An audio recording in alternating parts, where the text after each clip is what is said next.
JBN will keep you informed. I am Michelle Jones, and in the news, 11-year-old Jessie Paul student creates history in international poetry competition. Courtney Greaves, the 11-year-old head girl of Jessie Paul Primary School, has created history as the youngest awardee to date in the Global Poetry Foundation competition and for being the first to win 7 awards in a given year. Greaves submitted her entries through written and video presentations, given that she was unable to attend the face-to-face finals in Amsterdam, Netherlands recently. On Monday, she was surprised at her school with the announcement of her victories, and as Global Poetry Foundation representative, Carl Little presented the trophies. Little announced that the grade 6 student bagged the prizes for Overall Poet Champion, Best Environmental Poem, Most Outstanding Poet, Best Short Poem, Most Consistent Poet, Best Category Award, and the Open Category Champion. Her victories also automatically made Jessie Paul Primary win the Most Outstanding Institution Award for the 2023 staging of the competition. Greaves was speechless when Little announced the sectional prizes. "I feel elated to know that I'm representing my country, Jamaica, as the youngest finalist and winner of the competition," the 11-year-old said. An overwhelmed Tanya Loudon covered her face while sitting in a wheelchair as the sectional prizes her daughter won were being announced. "I don't have words to say," the proud mom, who was diagnosed with spinal cancer last year, eventually managed to say with a broad smile. "I'm proud of her, and I pray for God to continue to bless her and cover her." Courtney only learned of the Global Poetry Foundation competition about a year ago from one of her mentors, who inspired her to enter the contest because of her evident love for poetry. Penning some 40 poems over the years, she entered 15 pieces in the competition, one in each category. Her favorite, she disclosed, was titled "Put Jamaica First." 2 men fatally shot by police in Riverton City. 2 men, including a 17-year-old, were shot and killed Monday night during an alleged confrontation with members of the security forces in the Riverton community in St. Andrew. Superintendent Damian Madison of the St. Andrew South Police Division said that while conducting a foot patrol in the community, a current hotspot that is plagued with gang violence, the police team came under fire. When the shooting subsided, they came upon 2 men clutching separate firearms. They were assisted to the Kingston Public Hospital, where both men were pronounced dead. No members of the police team were injured during this encounter, Manderson said. The police reportedly recovered a Taurus X5 9mm pistol and a Browning single-action pistol, which had the serial number partially erased.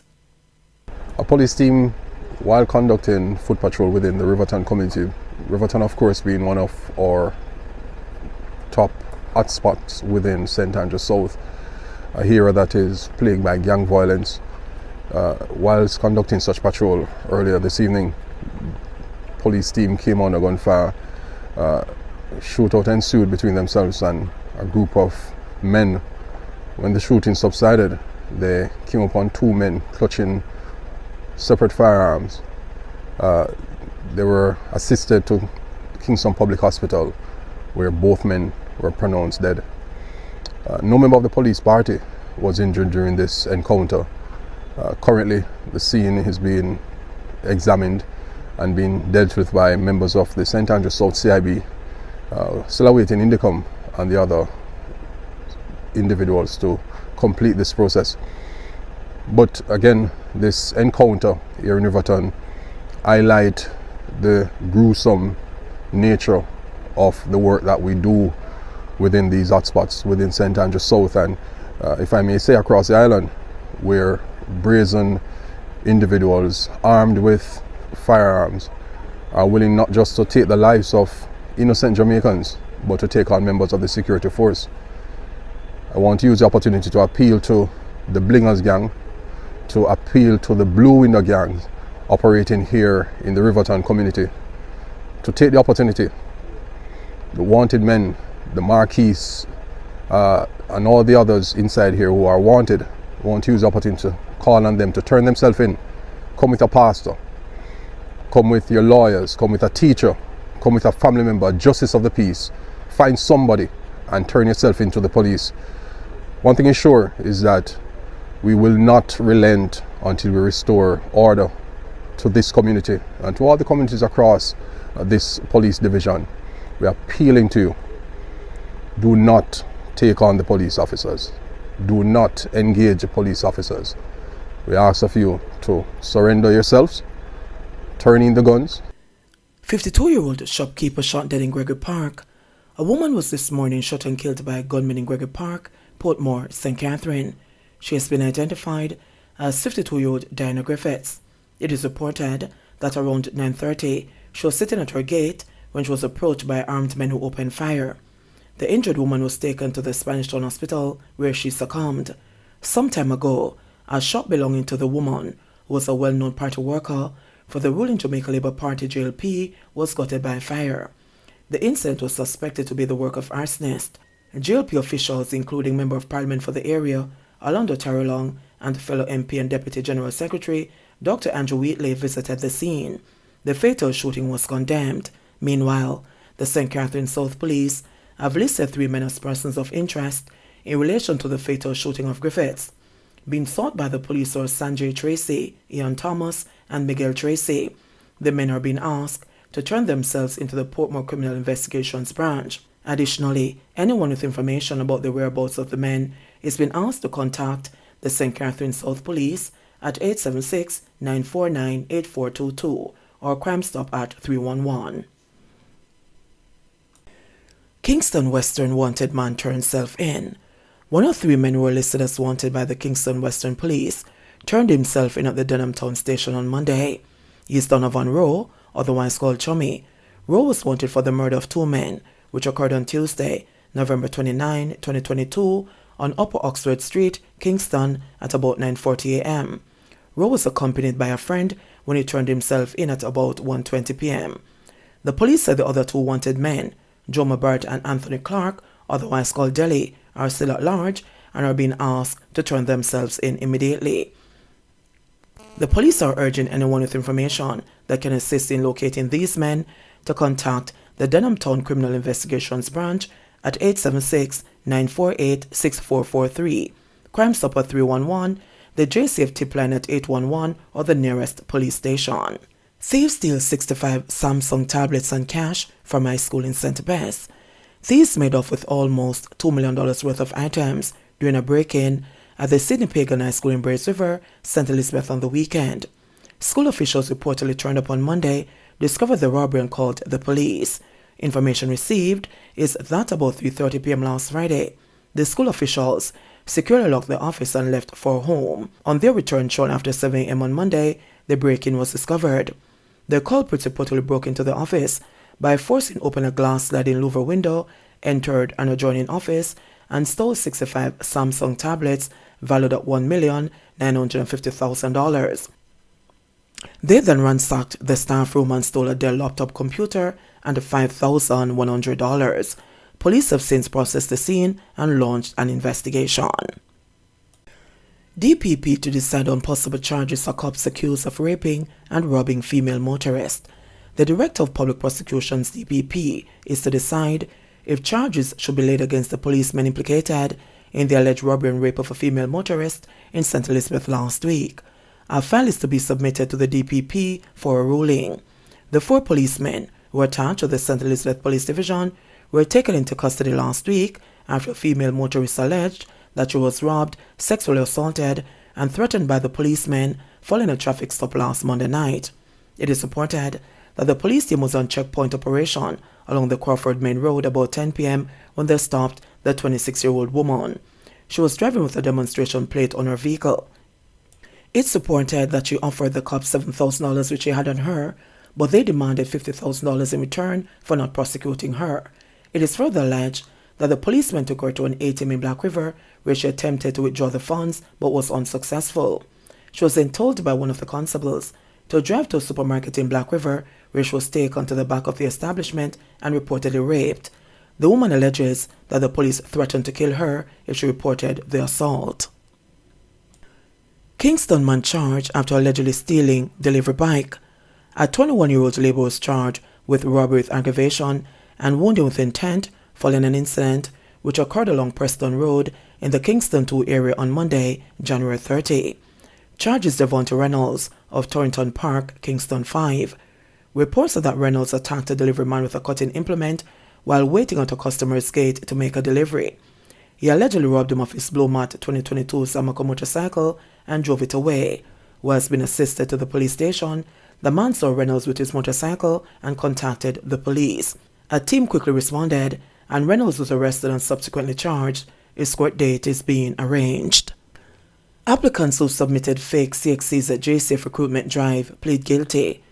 2 applicants who submitted fake Caribbean Examination Council CXC certificates in applying to join the Jamaica Constabulary Force yesterday pleaded guilty to fraud and were fined a total of $700,000 in the St. Catherine Parish Court.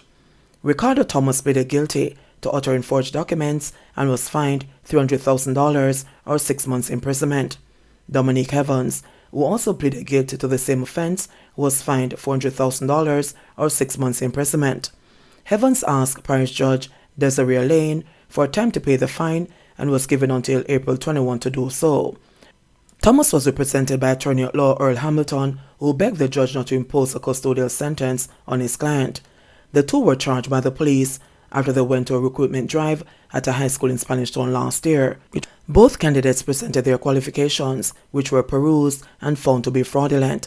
They were subsequently charged with uttering forged documents, along with other fraud-related offences. The Crown withdrew the other charges due to the guilty plea entered by them. Protests by transport operators impacting attendance at schools in St. Ann and Manchester. Attendance at several schools in St. Ann has been severely affected by the current unrest in the public passenger transportation sector. For a second day today, some transport operators have withdrawn their services. Principal of Riocasta High School in Brownstown said classes at the institution were shifted to online for today due to the protests by the operators. Monday was report day at the school, so there were no classes. Only half of the persons expected to turn up to collect reports did so. Over at Marcus Garvey Technical in St. Anne's Bay, classes are in session with a reduced turnout. Today is worse than yesterday, said Principal Anonia Jones. According to Jones, Monday's turnout was about 55%, while today the figure fell to between 40 and 50%. Classes are being delivered by a mix of face-to-face and online. At Abutnut Gallimore High in Alexandria, over 500 students turned up for classes on Monday from a population of 929. Principal Eloise Panton said classes were dismissed early on Monday because of the strike by some taxi operators. She said she was in the process of collating the number of students who turned up for school today. Over in Manchester, several commuters, including students and teachers, were this morning left stranded in Mandeville. Some of the stranded students opted to go back home, while others were assisted to school by the parents of their peers or by their educational institutions. Mile Gully High was among the schools that provided transportation to affected students. We are hoping that all who were here this morning would have been able to get on the buses, said Principal Christopher Time. We'll also assist them in the afternoon to get back to Mandeville, and whatever support we can give them to get back home we will, he added. Time said the institution will continue to offer the assistance to prevent students from loitering or being stranded on the streets. The taxi operators said the protest action will continue until the government addresses their concerns and undertakes a review of the act. President of the Central Manchester Taxi Association and Director of the National Council of Taxi Associations, Shirley Johnson, said while his wish was for taxi operators to postpone their protest action until Transport Minister Audley Shaw responds to their concerns, said he understands their position. The other one still in the pinch buying the expensive gas. One of the biggest problems they're having now is that if they go to Savlamar in Westmoreland and get a ticket and they live in Mandeville, they have to drive all the way back to pay that ticket. Why can't the ticket be paid in their parish? He questioned. The police and the transport authority are giving taxi operators hell and we're asking for some relief. I am calling for the government to use its common sense. I am calling for Andrew Holness personally to have members from the taxi fraternity at the table when decisions are being made. A lot of those persons who sit at the table don't drive taxis. We're willing to give them some good ideas, he said. Road Traffic Act enforcement not about revenue, says Holness. Prime Minister Andrew Holness has reiterated that the new Road Traffic Act is not meant to punish citizens or simply collect revenue. Holness was addressing the National Land Agency's systematic land registration land titling ceremony at the New Forest High School, stated that even though the government will make changes to the child restraint requirement in the new Road Traffic Act, it aspires to enforce safety measures for children in public transportation. We understand it's not practical, but it remains our aspiration. I encourage all parents I encourage all public passenger transport users to look about the safety of yourself and your children when you use public passenger transport. Don't be ashamed to put on the seatbelt in the back of the car. And if your child is lucky enough to get a seat in the car and they get the middle seat, put on the lap belt on them, he said on Tuesday in South Manchester. The Prime Minister also encouraged road users to adapt to road safety measures. We're not less than anyone else who are always putting on their seatbelt, he said. Holness added that Jamaica is entering a new dispensation of the enforcement of its laws. In the previous dispensation, you would have never had this kerfuffle about the seatbelt for children because nobody believed it would have been enforced. Now everybody understands that the government is serious about enforcement, he said. The enforcement is about public order and public safety, meaning your safety. This is what it is about. So I urge Jamaicans, don't get caught up in some of the nonsense that is being said. Your country is changing right before your very eyes. But when you're in the midst of change, it can appear confusing, chaotic, and oftentimes imperceptible. But when the history is written and you look back at this era, and you ask yourself, when did things change for traffic management and public order in Jamaica? The historians will have to point to this period in Jamaica's history, he said. His comments follow the widespread public debate and the second consecutive day of some taxi operators striking in sections of the country. Intra-family crime on the rise in Hanover, says Chang. Minister of National Security Dr. Horace Chang has argued that intra-family crime could be on the rise in Hanover, while lamenting the killing of 9-year-old Nikita Knowles in the parish last Wednesday. This is a major tragedy for somebody to be brutal in the rape and strangling of a 9-year-old child. It is a crime that is difficult to comprehend, said Dr. Chang during a visit to the family of young Knowles last Sunday. Nikita, commonly called Joanna, is believed to have been raped before she was said to be strangled a short distance from her house. Dr. Chang said while there are initiatives in place and his ministry is doing all it can to interact with troubled individuals, what happened to Nikita is beyond extreme. While we have some content that will help, this is extreme. We still don't fully understand what could call for this kind of criminality, stated Dr. Chang. The intimate partner of Nordia Edwards, the mother of Nikita, is currently in protective custody, and Clifford Chambers, Assistant Commissioner of Police in charge of Era 1, has indicated that he is the subject of the police probe. Investigators are comfortable to say that the person who is in custody is of prime interest to the investigation and are confident that a particular course will be taken soonest, ACP Chambers said last Thursday. We know that the mother's intimate partner, they had an issue between them, and that is one of the lines of inquiry which is being followed, ACP Chambers added. Against that background, Dr. Chang declared, the police are investigating, and I know that their forensic lab will be moving aggressively to identify or ensure that the evidence is available to bring the culprits to justice. Chang said his team, which includes the Jamaica Labour Party's jail peace Tamika Davis, Member of Parliament for Hanover Western, and Eastern Edwards, Councillor for the Lucy Division, are among those providing support to Nikita's mother, Nordia Edwards, and the rest of the family. Nikita reportedly left her school, Esher Primary, for her house in a taxi Wednesday afternoon. The taxi reportedly left Nikita and others at the foot of a dirt road leading up a hill where her family lives. However, she did not make it home, and her mother raised an alarm. A search was launched by residents and the police. Her body was found a few feet from the entrance to her house, while some, including child advocate Betty Ann Blaine, founder of Hear the Children's Cry, have used the killing of Nikita to push their call for a proper transportation system for school children. Davis, who is also a mother, said the bigger decision should be around how children are cared for collectively. Yes, ideally, you have a bus taking every child to their gate, but I think that perhaps we should focus on taking care of our children, how we need to get back to a village raising our children, helping them to be safe, stated Davis. She did not wander off into a strange community. It wasn't after hours. It was approximately 4 p.m., still early, and one would have expected that being so close to home, she would have been safe, and that is not an unreasonable expectation. She's in her community, and this would have been something that she would have been doing since she was in grade 4, Davis added. For her part, Edwards was happy for the visit she received, as she pointed out that while she has 2 sons, they are not living with her. Nikita, her youngest child, is the only one who lived with her. Edwards said it is difficult to cope, as it is painful, going to and getting up out of her bed and not seeing Nikita. JBN will keep you informed. Please remember to subscribe, like, share, leave us a comment and click the notification bell to receive our daily news items.